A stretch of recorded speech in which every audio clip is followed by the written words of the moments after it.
कोहबर की शर्त भाग 5। अचलगढ़ और बलिहार के बीच ताल में एक 20 बीघे का खेत था। बेहद उपजाऊ खेत बलिहार की सीमा से लगा हुआ था।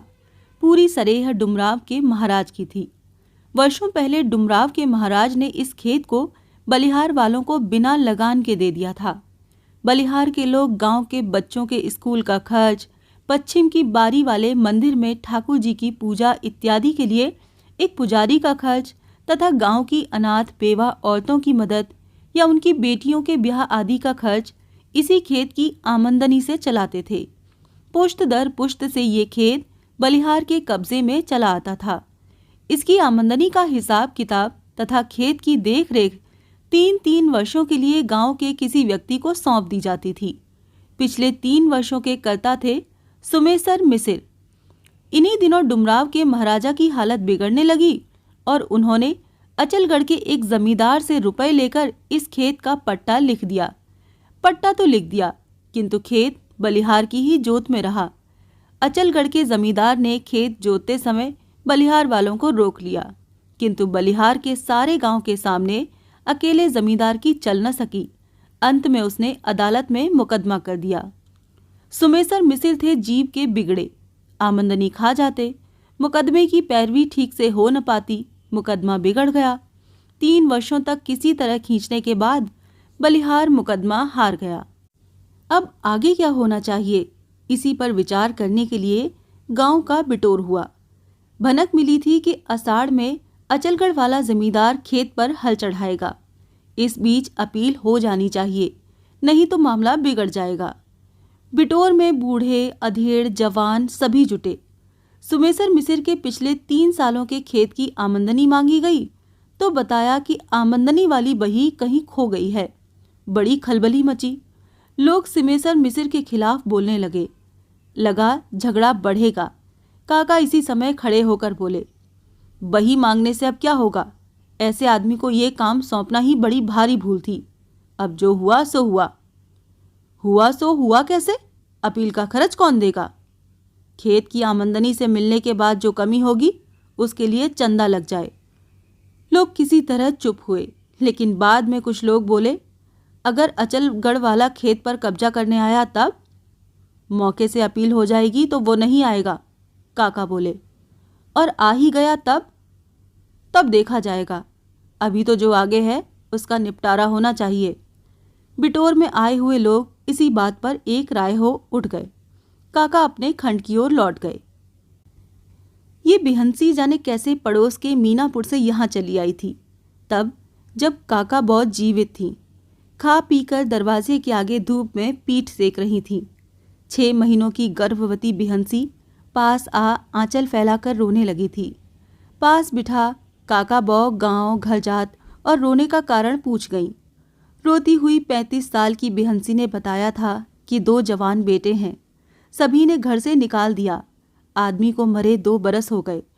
और बिहंसी ने काका बहू के पैरों पर सिर टेक कर अपना फूला हुआ पेट दिखा रहने की शरण मांगी। काका बहू पिघल गईं। जाति की कुर्मी उस बिहंसी को अपने घर में शरण दे दी। गोईठा वाला कोने का घर खाली करके एक बसखट दे दी। बिहंसी रोज काका बहू के चरण धो धो कर पीने लगी। कुटवनी पिसवनी से खाने भर को मिल जाता, कमी काका बहू पूरी कर देती। काका बहू की दया और उपकार से बिहंसी इस गांव में बस गई। 2-3 महीनों के बाद बिहंसी को एक लड़का हुआ था। काका बहू ने अपनी पतोहू की तरह बिहंसी की सेवा की थी, किंतु हफ्ते भर बाद नवजात मर गया।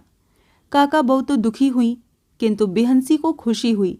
झंझट से फुर्सत मिली। उसके बाद बिहंसी ने अपने घर को लीप पोत कर संवार दिया।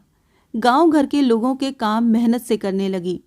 लोगों के बेटों बेटियों की ससुराल तीज त्योहार पर करनी लेकर जाने लगी। ईमानदार इतनी थी कि गांव भर के लोग बिहंसी को ही खोजते, जिससे लगभग साल भर वो इसी काम में व्यस्त रहती। देखते देखते बिहंसी ने 4 पैसे जुटा लिए। कपड़े लत्ते बर्तन इत्यादि से पूरी तरह वो बस गई। बिहंसी बलिहार की हो गई, काका बहू की चेरी। गांव में ब्याह शादी पड़ती तो बिहंसी तन मन से जुट जाती थी। भय से रहित बिहंसी काम पड़ने पर आधी रात को भी एक गांव से दूसरे गांव चली जाती। तब जांगन में जोर था।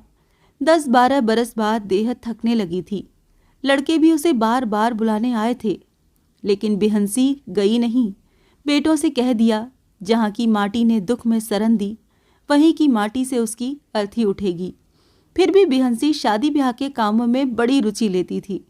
लड़की की बारात जाने पर रात को डोमकच यानी कि रत जगह में वो विशेष काम करती थी।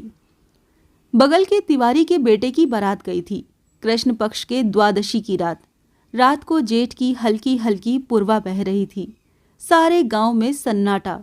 अगल बगल की सयानी लड़कियां और बहुएं तिवारी के घर में जुट गई थीं। बिहंसी की खोज हुई, बुलाहट हुई तो बिहंसी ने कहा कि बिना गुंजा के वो नहीं जाएगी। लड़कियों ने गुंजा को ले जाने के लिए रूपा से मिन्नतें की। तब गुंजा के साथ बिहंसी रत जगह में पहुंची। फूल की थाली में पानी भरकर कटवत से ढक दिया गया और कटवत के पेंदे पर गोईठे की राख फैलाकर 2 लाठियां खड़ी की गईं। ऊपर के सिरों को 2 लड़कियों ने पकड़ा। पेंदे पर लाठियों के हुर्रे। धरती पर बैठकर गुंजा अंदाज से रगड़ने लगी। बड़ी ही पैनी पर मधुर आवाज घर आंगन में फैल गई। गुंजा के कंठ से गीत फूटा। मोर पिछुवरिया बहोरिया के फेड़वा, बिन पुरवा के घराई। कठौते के स्वर और गुंजा की लय पर ढोलक से ताल निकली। बिहंसी आंगन में नाचने लगी। डोम कच में बिहंसी का नाच मशहूर था। औरतों से खचाखच भरे हुए आंगन में घंटे भर तक बिहंसी नाचती रही और गुंजा एक के बाद एक गीतों के बोल कढ़ाती रही। घंटे भर नाचने के बाद वहां थक कर बैठ गई। आधे घंटे सुस्ताने के बाद उसने अपना वेश बदला। गांव के चौकीदार का खाकी कोट पहन सिर पर लाल पगड़ी बांध ली। मर्दों की तरह धोती पहन हाथ में लाठी लेकर 2-1 लड़कियों को भी मर्दों की पोशाक पहना घर के बाहर निकली। पास में घर था जालिम अहीर का। जालिम तो बारात में गया था, लेकिन उसका बूढ़ा बाप अपने द्वार पर सो रहा था। जालिम चोर था। गांव के बरमेसर पांडे का बैल हफ्ते भर पहले चोरी हुआ था। बिहंसी चौकीदार के वेश में जालिम के द्वार पर पहुंची। जाते ही उसके बाप की खटिया के पाए को खट खट लाठी से 2 बार ठोंक कर मोटी आवाज में पुकारा, जालिम।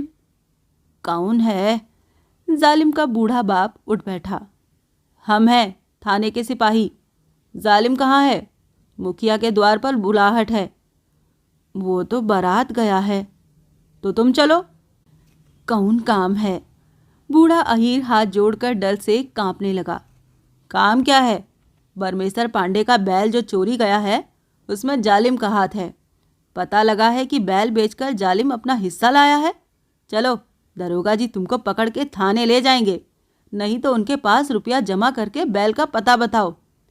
दुहाई सिपाही जी, हम सब बताते हैं। बताओ, किस गांव में किसके हाथ बैल बिका है? बेहंसी ने कड़क कर पूछा। प्योनोटा के खिलावन अहीर के हाथ 200 में। जालिम का बाप कांपते हुए दोनों हाथ जोड़कर बोला। अच्छा, अब सुत रहो, हम दरोगा जी से जाके कह देंगे। और बिहंसी लाठी पटकती हुई आगे बढ़ गई। पास में छिपी हुई लड़कियां मुंह में कपड़ा ठूंस कर हंसती रहीं। घर पर थे सुमेसर मिसिर, बारात नहीं गए थे और बाहर द्वार पर सोते हुए खर्र खर्र नाक बजा रहे थे। पहुंचकर उनकी बसखट पर बिहंसी ने खट खट 2 बार लाठी पटक कर आवाज लगाई, सुमेसर मिसिर। सुमेसर मिसिर हड़बड़ा कर उठ बैठे। कौन है? चलो मुखिया के द्वार पर, थाने से दरोगा जी आए हैं, बुलाहट है, हम थाने के सिपाही हैं। सुमेसर मिसिर को रात में कुछ कम दिखाई पड़ता था। घूर कर ताकने की कोशिश करते हुए घबराई आवाज में बोले, कौन काम है? काम क्या है? गांव भर से दरख्वास्त पड़ी है कि 5 बिगवा की सारी आमदनी खा गए और हिसाब की बही भी नहीं दिखाते हो। सुमेसर मिसिर की बाई गुम। चुपचाप सोचने लगे तो बिहंसी ने फिर टोका, चलते हो कि नहीं? कहाँ चलें? बही मिल गई है। मिल गई तो लेके चलो दरोगा के पास, नहीं तो हमको दे दो। हाँ, अभी ले आता हूँ। सुमेसर मिसिर ने बाहर बरामदे में पड़ा बड़ा सा 4 पहिए वाला लकड़ी का संदूक खोलकर बही निकाली और बिहंसी के हाथ में रख दी। बही लेकर बिहंसी मोटी आवाज में कड़क कर बोली, अच्छा अब सुत रहो। पीछे खड़ी लड़कियों का बुरा हाल, आंचल में मुंह तोप तोप कर हंसी रोके हुए थीं। बही पाकर बिहंसी गली में घुसकर 9-2-11 लड़कियों को घर पहुंचाकर उसी समय बरमेसर पांडे के घर पहुंची। घर के लोगों को जगाया। आधी रात चौकीदार को देख लोग घबराए, किंतु बिहंसी ने पगड़ी उतार जालिम के बाप द्वारा जाना हुआ बैल की चोरी का भेद उन लोगों को बता दिया। रातों रात बरमेसर पांडे के घर के 2 आदमी प्योराटो को निकल पड़े। एक आदमी थाने गया, बैल पकड़ा गया, बाद में जालिम बारात में ही पकड़ लिया गया। गांव में सनसनी की तरह बात फैली। संग में सुमेसर मिसिर द्वारा बही दिए जाने की घटना पर लोगों को विश्वास ही नहीं हुआ, लेकिन हिसाब लगाने पर पता चला कि 1000 रुपए सुमेसर मिसिर खा गए थे। 3-4 महीनों के भीतर गुंजा ने घर आंगन को अपने स्नेह के सम्मोहन में बांध लिया। आदमी से लेकर जानवरों तक की चिंता, सूप, गगरे, बाल्टी, डोर, चूल्हे, जांते से लगाव। गुंजा बलिहार के मोह में बंध गई। इन 4 महीनों में रूपा ने घर का सारा बोझ गुंजा पर छोड़ दिया और गुंजा ने उसे सिर माथे पर ओढ़ लिया। बैसाख के अंत में एक बार वैद्य जी आए थे और गुंजा की माँ की तबीयत कुछ खराब होने के कारण रूपा ने गुंजा को कुछ दिनों के लिए चौबे छपरा भेज दिया था। 10-15 दिनों के बाद वैद्य जी आप ही पहुंचा गए थे, किंतु इन 15 दिनों के भीतर ही रूपा की जो दुर्गति हुई उसे वही जानती थी। एक तो देह भारी, फिर महीनों से गृहस्थी के भार से अलग। रूपा को रसोई बनाने में बेहद परेशानी हुई और जब गुंजा आई तो रूपा बोली, जब तू चली जाएगी तब इस घर का क्या होगा? होगा क्या? तेरा घर तू संभालेगी। चंदन बैठकर भुंजना चबा रहा था। उसकी ओर देखकर रूपा बोली, और तो संभाल लूंगी, लेकिन इस बम्मड़ महादेव को कौन संभालेगा? वैसे ही गंभीर तिरछी आंखों से चंदन की ओर ताककर गुंजा बोली, मैंने किसी का ठेका लिया है क्या? तू ले क्यों नहीं लेती? बोल, ठेका लेगी तो बाबू से बात चलाऊं?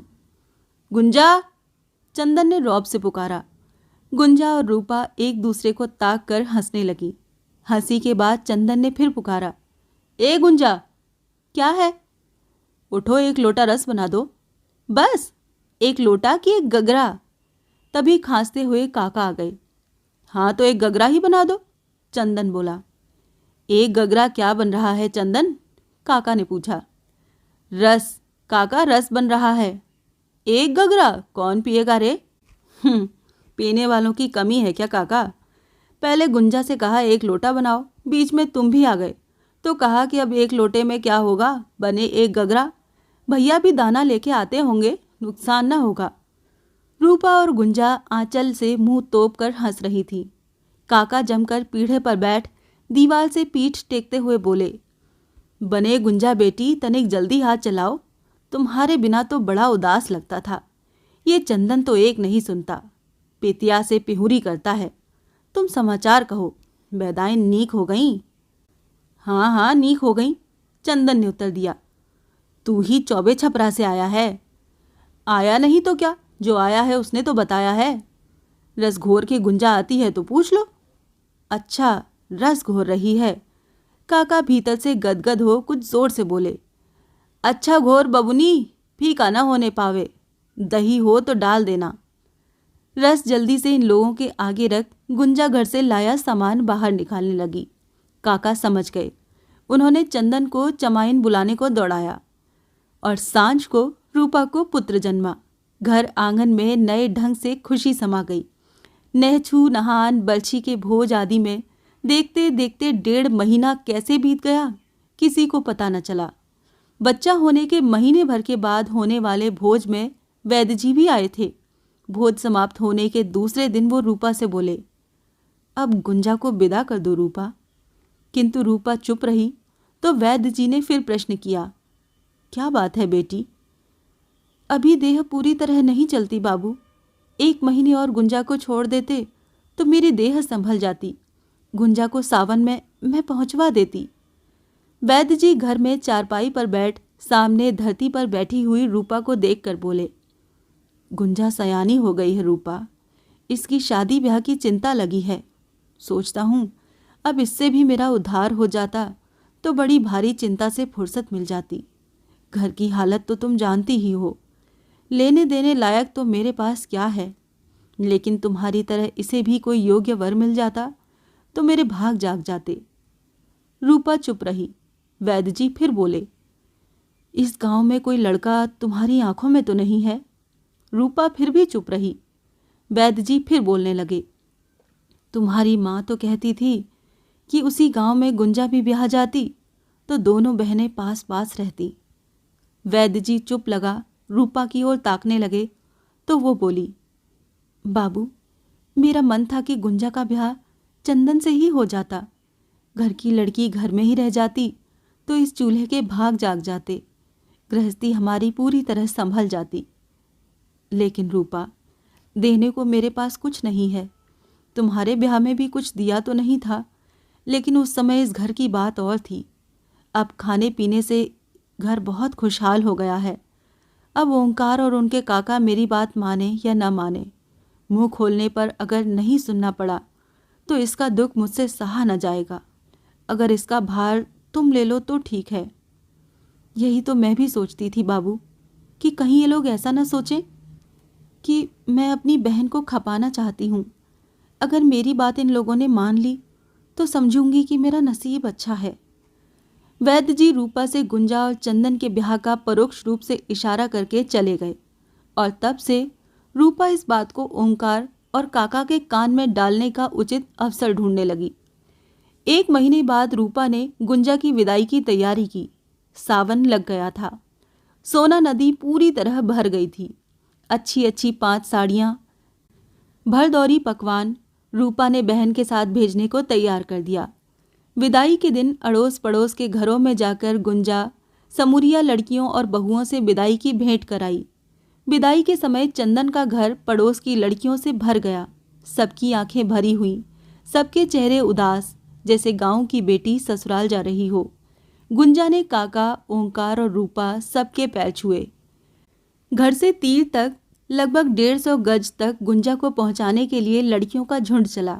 आगे ओंकार, पीछे चंदन, उसके पीछे माथे पर पकवान की दौरी लिए दशरथ और उसके पीछे लड़कियों के दल के साथ गुंजा।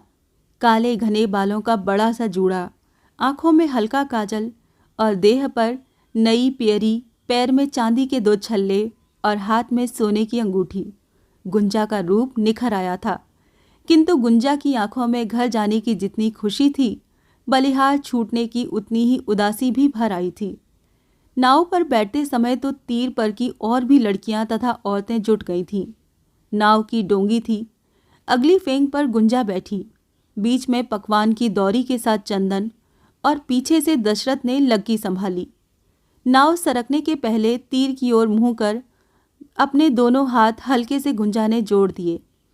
तीर की लगभग सभी समूरिया लड़कियों के भी 20 हाथ उत्तर में अपने आप ही जुड़ गए। सोना में नाव चौबे छपरा की ओर सरक चली। सवेरे के लगभग 10 बजे थे। सावन का आकाश बादलों से घिरा हुआ था, किंतु हवा होने से बादल उड़ते जाते थे। चौबेपुर जाने के लिए सोना की धारा और हवा दोनों माफिक थीं। सोना का पानी अभी बहुत गंदा नहीं हुआ था। नदी के दोनों ओर जनेरा, सांवा, जौनहरी के हरे खेत लहरा रहे थे। ठंडा सुहावना मौसम नाव खेने के लिए मन में और भी उत्साह भर देता था। चंदन और गुंजा दोनों एक दूसरे की ओर मुंह करके बैठे हुए थे। दोनों रह रहकर एक दूसरे को निहार लेते। रंगरेज के हाथों रंगी हुई पीली साड़ी पर अबरक हवा से साड़ी के हिलने पर रह रहकर चमक जाता था। गुंजा की स्वस्थ भरी देह पर पियरी खिल रही थी। कलाइयों में भी भरी हुई चूड़ियाँ और चांदी के पछुए हाथ के तनिक हिल जाने पर बज उठते थे। सुघड़ सलोने मुंह की काजल से भरी बड़ी बड़ी आम की फांक सी आंखें चंदन के मुंह पर टिकी रहती। जब कभी चंदन ताक देता तो गुंजा लजाकर दूसरी ओर देखने लगती। आज गुंजा को लग रहा था कि 4-5 महीनों के दिन जैसे खेल में ही बीत गए। नाव पर चढ़ने के बाद उसे लगा कि उसे बलिहार के बाहर भी आना है। भीतर भीतर गुंजा के मन में रह रहकर कुछ कचोट रहा था। लगता था बलिहार में कुछ छूट गया है।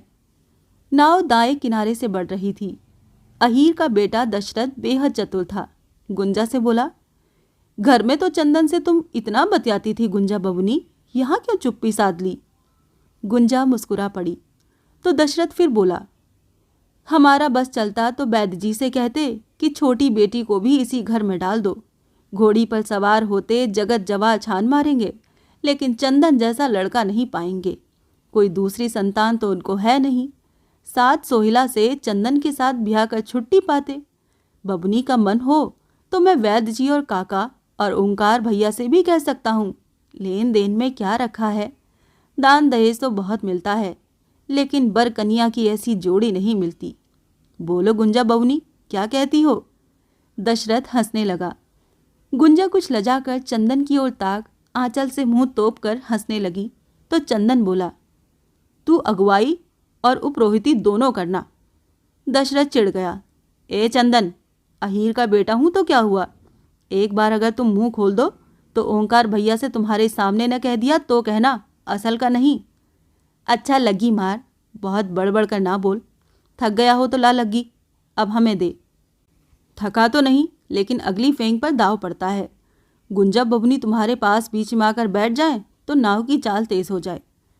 दशरथ की बात पर चंदन ने घूमकर पीछे दशरथ की ओर ताका।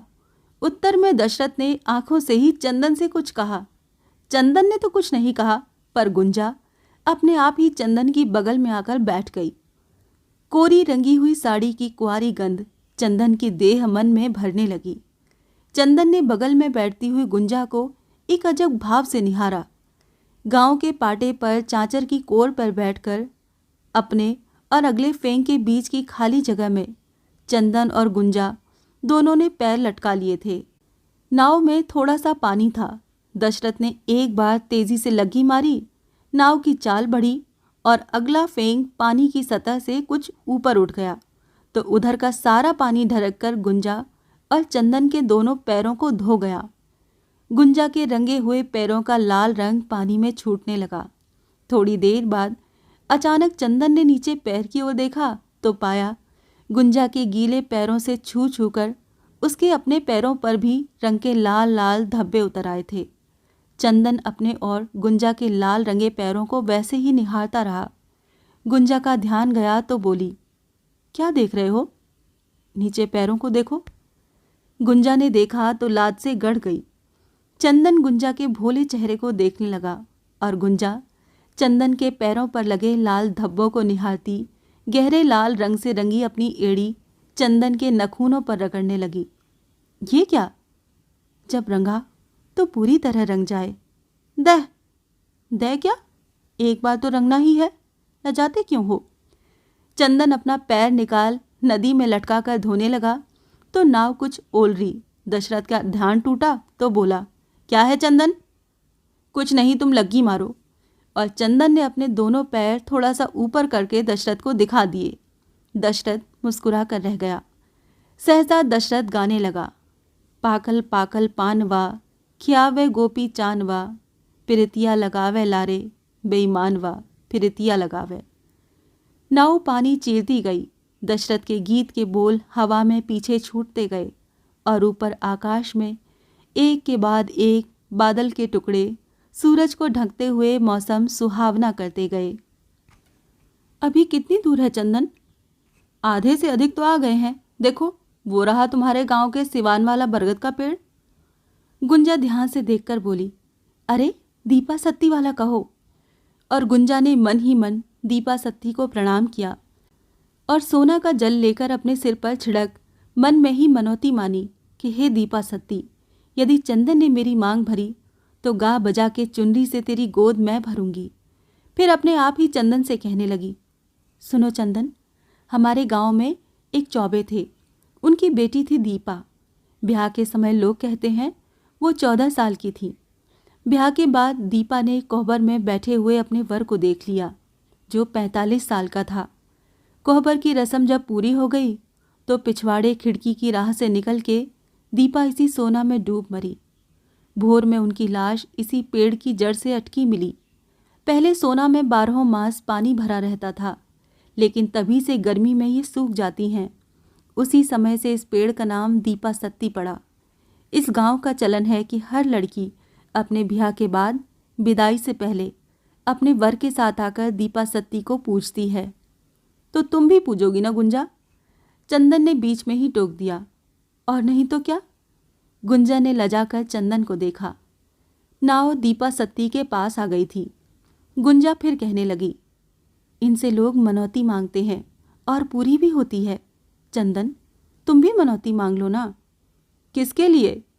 चंदन ने शरारत भरी हंसी हंसकर कहा। अपने लिए। और किसके लिए? गुंजा कुछ खींच कर बोली। किस बात के लिए? चंदन ने फिर पूछा। जिस बात के लिए तुम्हारा मन चाहे। तुम्हारे मन की बात मैं क्या जानती हूँ? गुंजा ने बड़ी सरलता से कहा और फिर सोना की बहती धार की ओर ताकने लगी।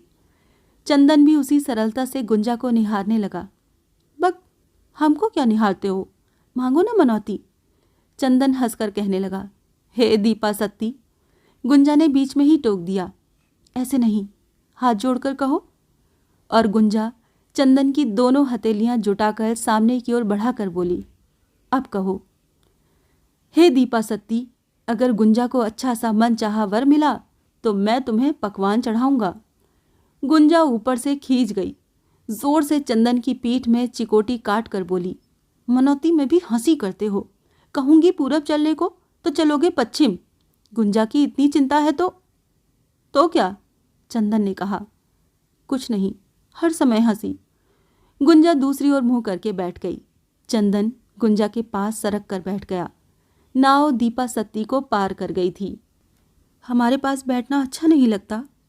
गुंजा ने चंदन से धीरे से पूछा। जाने वाले के पास अंतिम समय में घड़ी भर बैठ लेने से तो कौन सा सुख मिलेगा गुंजा?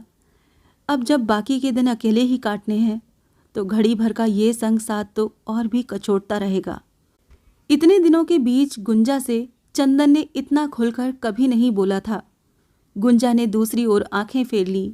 फिर सोना के जल में टप टप आंसू गिरने लगे।